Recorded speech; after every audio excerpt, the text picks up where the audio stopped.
며칠 전 세기의 회담이 드디어 열렸죠. 미국과 러시아, 푸틴과 트럼프, 그리고 그들 뒤에 움직이는 새로운 금융전쟁. 전쟁은 우크라이나에서 벌어지고 있지만 진짜 싸움은 결제 시스템 안에서 시작되고 있습니다. 그리고 XRP는 지금 그 중심에 있습니다.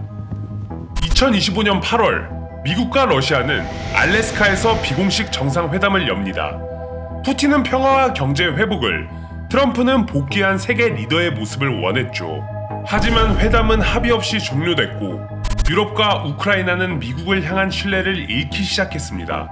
트럼프는 합의 없는 회담에서 여러 약속을 흘렸지만 그것이 지켜질지는 아무도 장담하지 않았습니다. 오히려 그 자리에서 오간 얘기는 우크라이나에게는 치명적인 선택을 강요하는 내용이었습니다. 핵심은 영토 문제입니다. 푸틴은 돈바스 북부를 내놓으면 공격을 멈추겠다는 조건을 내밀었습니다. 그게 무슨 말이냐면 우크라이나가 지난 11년간 요새화하고 3년 반 동안 목숨 걸고 지켜온 땅을 러시아가 총 공세를 펼쳐도 뺏지 못한 그 땅을 싸워보지도 말고 포기하란 뜻입니다. 전략적 요충지인 돈바스 북부를 러시아에게 내어주게 된다면 앞으로 더 깊숙이 우크라이나를 공격할 수 있는 요충지이고, 이건 단순히 영토를 잃는 게 아니라 미래의 안보마저 내주는 행동입니다.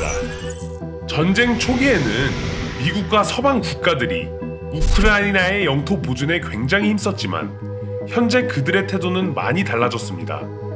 유럽은 그들의 국익이 중요한 상황입니다. 경제가 워낙 나빠졌고 트럼프 관세까지 맞으니 정신이 없는 상태죠. 미국과 러시아가 짠 판에 신경 쓸 겨를조차 없는 유럽의 상태입니다. 이제 젤렌스키는 어떤 선택을 해야 할지 결정해야 합니다. 여기까지 보신 분들은 이런 생각을 하실 수 있을 건데요. 그런데 이게 과연 XRP랑 무슨 관련이 있느냐? 국제 정세가 힘의 논리로만 움직인다면 제일 먼저 흔들리는 게 달러 중심의 국제 결제망입니다. 미국이 약속을 지키지 않는다는 불신이 커질수록 각국은 대안을 찾습니다. 러시아는 스위프트에서 차단됐고 국제 송금이 불가능해졌습니다. 하지만 그런 러시아조차 대체 수단을 찾고 있었습니다. 바로 XRP. XRP는 원래 금융 혁신을 꿈꾸는 기술이었지만 이제는 전쟁을 넘는 다리로 불립니다. 빠른 속도, 낮은 수수료, 그리고 실시간 환전 능력. 이런 기능은 고립된 국가들에게는 생존의 도구가 됩니다. XRP는 더 이상 그냥 암호화폐가 아닙니다. 국가 간 결제의 브릿지입니다. 또한 표면적으로는 요번 러시아와 미국 간 회담이 노딜로 보였지만 미국은 우크라이나 전쟁을 장기적으로 지원하는데 부담을 느끼고 유럽과의 비용 분담과 국내 여론 관리가 필요합니다. 러시아는 전쟁을 완전히 끝내지는 못하더라도 일부 지역에 대한 사실상 지배권을 인정받는 것을 원합니다. 이런 상황에서 두 나라가 공식적으로 합의하지는 않았지만 서로의 한계와 필요를 이해하고 이미 그들은 딜을 끝냈습니다. 그 여파는 금융 질서로 번지고 있고 그 속에서 XRP 같은 브릿지 자산은 점점 더 필요한 존재가 되고 있습니다.